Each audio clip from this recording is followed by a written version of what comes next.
কি হয়েছে বলো। আমি বাসায় আসতেছি। না থাক, আশা লাগবে না, এই ঠান্ডায় গোসল করতে পারবো না। কেন গোসল করতে হবে কেন? আরে গতবার এসে আমার জ্বর বানাই দিয়ে গেছে। কেন গোসল করছো কেন? আর এমন জ্বর বানাও, তোর শাশুড়ি এমন মন্দ বলে এত জ্বর হয় কেমনে? আমি তো আর বলতে পারি না তার ছেলের জন্য সকাল সকাল গোসল করতে হয়।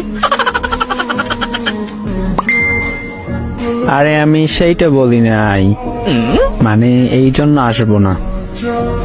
তুমি সবসময় এটাই বলো, কিন্তু ঠিক আমার জ্বর হয়।